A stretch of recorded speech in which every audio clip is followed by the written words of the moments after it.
सोलापूरचे जिल्हाधिकारी एस कार्तिकेयन यांनी दाखवलेली संवेदनशीलता आणि माणुसकीचं दर्शन याची आज दिवसभर चर्चा होती। त्यांच्या याच संवेदनशीलतेमुळे तब्बल 8 तास दर्शन रांगेत थांबलेल्या अमरावती जिल्ह्यातील एका वृद्ध 80 वर्षाच्या आजीला थेट देवाचं दर्शन घडवलं।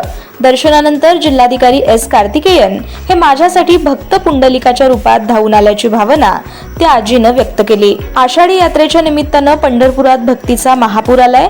विठ्ठल रुक्मिणीच्या पदस्पर्श दर्शनासाठी 8 किलोमीटर पर्यंत रांग गेलीय।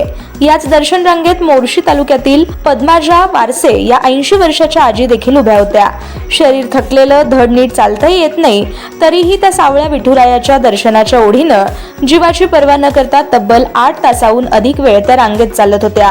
याच वेळी जिल्हाधिकारी एस कार्तिकेयन व मंदिर समितीचे सहअध्यक्ष गहिनीनाथ महाराज औसेकर दर्शन रांगेची व्यवस्था पाहण्यासाठी आले होते। ते रांगेतील भाविकांशी संवाद साधत होते। याच दरम्यान जिल्हाधिकारी एस कार्तिकेयन यांची नजर त्या दर्शन रांगेत चालणाऱ्या वयोवृद्ध 80 वर्षांच्या आजीकडे गेली। त्याच वेळी तात्काळ त्यांनी त्या आजीला बाजूला घेऊन त्यांच्याशी संवाद साधला।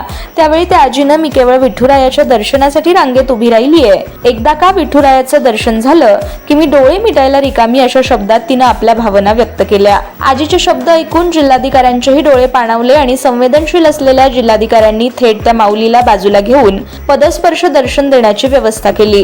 हे पाहून आजीच्या डोळ्यात पाणी तरळलं आणि कंठ दाटून आला। पांडुरंगा, माझं तू गारणं ऐकलं आणि मला थेट तुझं दर्शन मिळालं, मी भाग्यवान ठरले, देव तुमचं भलं करू असा आशीर्वाद त्या आजीनं दिला। हा सगळा प्रसंग पाहून उपस्थितांचंही मन गहिवरून आलं। भक्त पुंडलिकानं आपल्या वृद्ध आईवडिलांना कावडीमध्ये बसवून देवदर्शन घडवलं होतं, त्याचीच प्रचिती आजच्या या प्रसंगानं सर्व वारकऱ्यांना आली। यावेळी दर्शन रांगेतील उपस्थित भाविकांनी जिल्हाधिकारी एस कार्तिकेयन व मंदिर समितीने दाखवलेल्या माणुसकीबद्दल आभार व्यक्त केले।